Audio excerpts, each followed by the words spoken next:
सबसे ज्यादा एनर्जी कहां लगती है? स्त्री के संग में।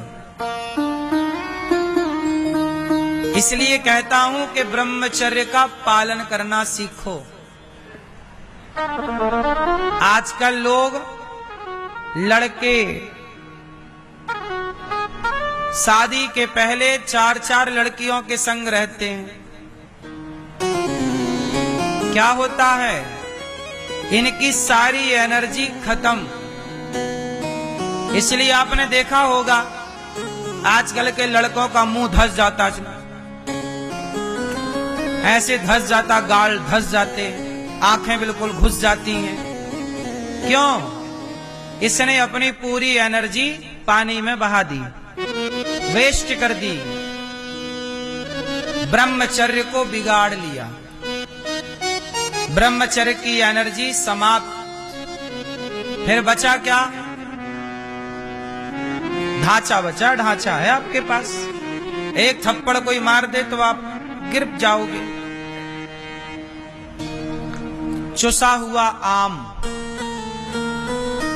नहीं होता, चुसा हुआ आम,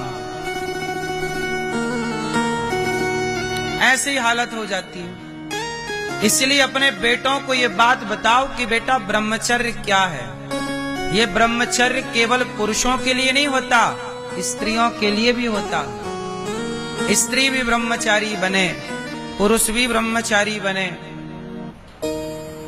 भोगों का, भोग विलास में मन कम लगाइए। अपनी एनर्जी को, कहते ना हमारी नाभि केंद्र बिंदु है।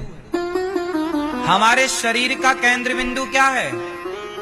बोलो, नाभि। हमारे नाभि के नीचे जो एनर्जी जाती है ना, उसी को वासना कहते हैं। और नाभि के ऊपर जो एनर्जी आ जाती है, उसी को उपासना कहते हैं। नाभि के नीचे जो एनर्जी चली गई, उसे भोग कहते हैं। और नाभि के ऊपर जो एनर्जी आ गई, उसी को योग कहते हैं, जिसे सांख्य योग कहते हैं, ज्ञान योग कहते हैं, भक्ति योग कहते हैं। आजकल मन नहीं लगता। मन ना लगने का कारण क्या है? ब्रह्मचर्य की शक्ति नष्ट कर लेने से मन अशांत हो जाता है। भाई ये बताओ कि गन्ने के डंडे से रस निकाल लोगे तो क्या बचेगा?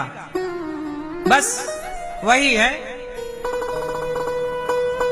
बुढ़ापा क्या है? रसहीन है।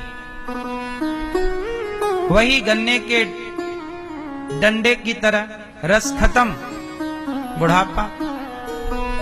इसलिए अपने आप को देखो, ऋषि मुनि क्या करते हैं? ध्यान लगाए बैठे हैं, घंटों तक ध्यान चल रहा, भगवान का चिंतन चल रहा।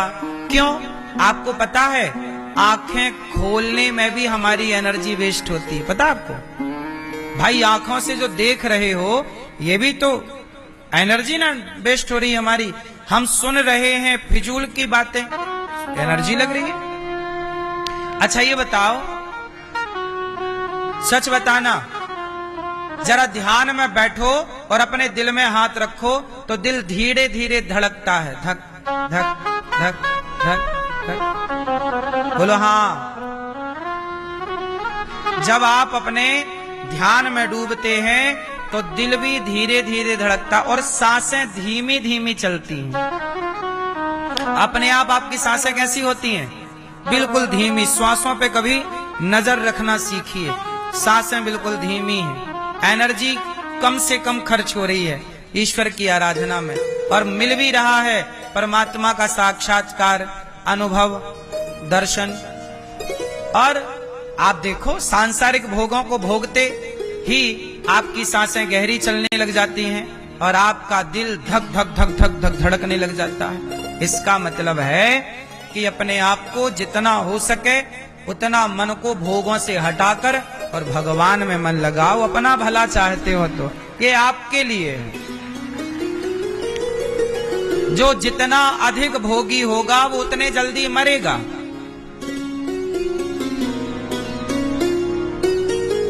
पहले के राजा महाराजा जल्दी मर जाते थे, पता है? 4-4 औरतें रखते थे, 5-5 स्त्रियां रखते थे।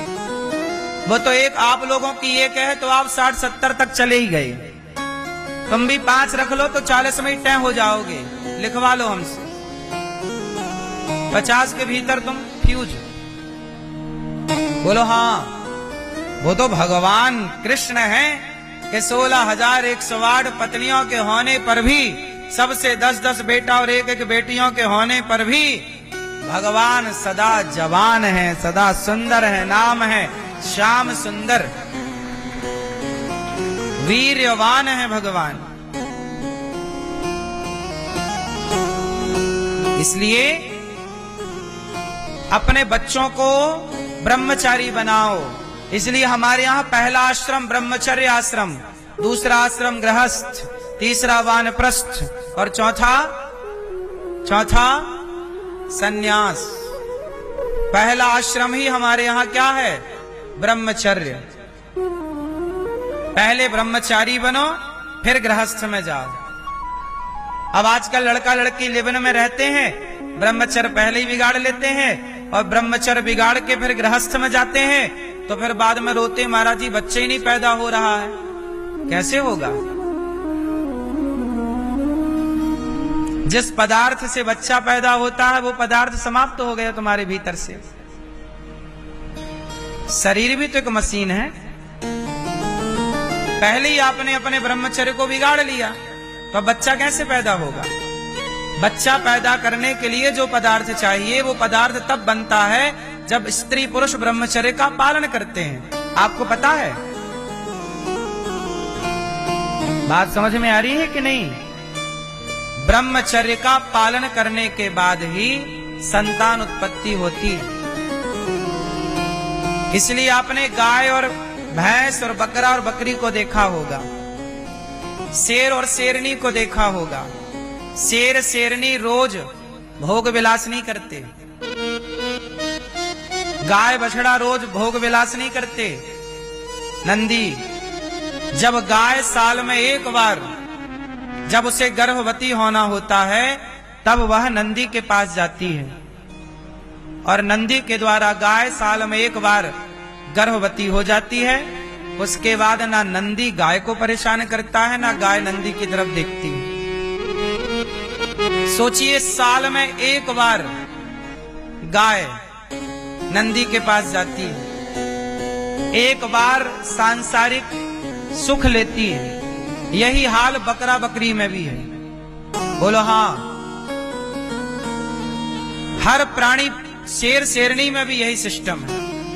मतलब जानवर होकर भी ये लोग कितने व्यवस्थित हैं। बात समझ में आ रही है? लेकिन आज का आदमी अपनी पत्नी को तो देखता ही है, 4 पड़ोसन और ताकता रहता है। उसका पेट नहीं भरता। इतना भोगी आज का इंसान कि जहां वो देखे वो उसी नजर से देखता है। इतनी गंदी नजरें हो गई हैं। अरे भैया, अब तो तुम्हारी शादी ब्याह हो गया, अब तो अपनी पत्नी में लगो।